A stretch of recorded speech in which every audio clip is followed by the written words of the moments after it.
Belum bisa gait investor asing, Presiden Joko Widodo dan jajarannya menggait influencer menjajaki tanah ibu kota Nusantara. Tidak dijelaskan berapa besaran biaya mengajak para pendengung itu, yang jelas mereka diajak untuk melihat progres mega proyek tersebut. Mungkin 10-20 tahun lagi kita banggakan gitu. Diajakin ke IKN itu juga ada suatu kehormatan, dan nyampe di IKN kayak masuk dunia lain. Negara tidak seharusnya kemudian menghambur-hamburkan biaya hanya untuk menggiring opini berdasarkan opini influencer, dan itu besar kemungkinan bukan opini yang natural.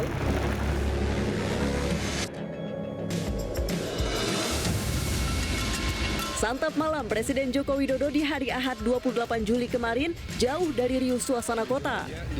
Jokowi makan malam bareng para influencer saat glamping alias glamour camping di Ibu Kota Nusantara alias IKN.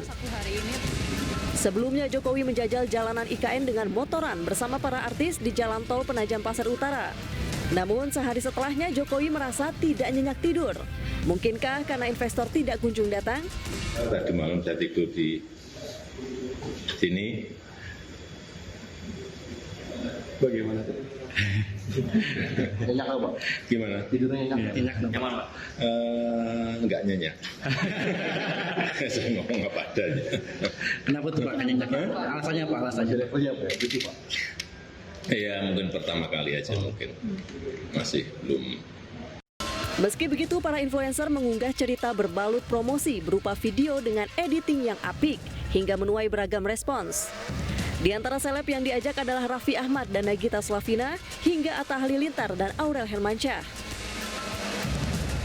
Pakar politik menilai Jokowi menyukai pujian-pujian untuk membangun citra di tengah sejumlah persoalan IKN yang tengah disorot kebanyakan publik. Presiden Joko Widodo memang lebih menyukai hal-hal yang sifatnya itu pujian-pujian, termasuk juga bagaimana beliau membangun citra dan reputasi politiknya melebihi ekspektasi dari orang biasa.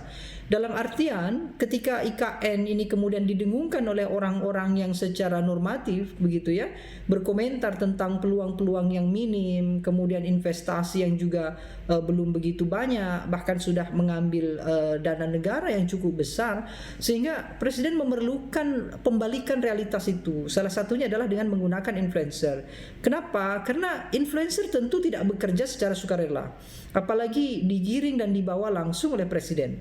Mereka tentu akan bekerja secara komunikatif, dan itu sesuai dengan arahan dan juga harapan-harapan Presiden.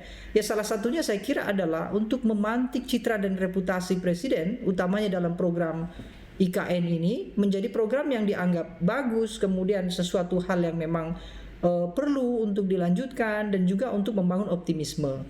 Artinya Presiden hari ini dalam kondisi yang sedang tidak optimis. Mungkin mengalami kekhawatiran bagaimana nasib IKN ke depan ketika betul-betul tidak mendapatkan dukungan yang cukup baik dari publik maupun dari tokoh-tokoh yang terlibat, termasuk juga dengan dukungan pemerintahan ke depan. Promosi para influencer tidak lantas membuat publik percaya, di antaranya persoalan air minum di IKN yang belum juga selesai. Ada juga yang meminta para pendengung menetap di IKN. Selain itu, langkah pemerintah yang kerap menggait pemengaruh ini dinilai sudah biasa. Di sisi lain, Pak Presiden mengakui belum ada investor yang masuk. Lantas, IKN mau dibawa kemana, Pak? Sudah banyak komitmen 300-an, tetapi kita memang masih menunggu regulasi yang ada di OIKN. Sekarang sudah selesai. Nah, ini baru nanti membuka yang letter of intent, letter of interest sudah masuk. Yang sudah masuk itu akan mulai diundang lagi untuk melihat, dan kita lihat memang ya perubahannya, kecepatannya sekarang kelihatan. Tim Liputan Metro TV. Jelajahi cara baru mendapatkan informasi. Download Metro TV Extend sekarang.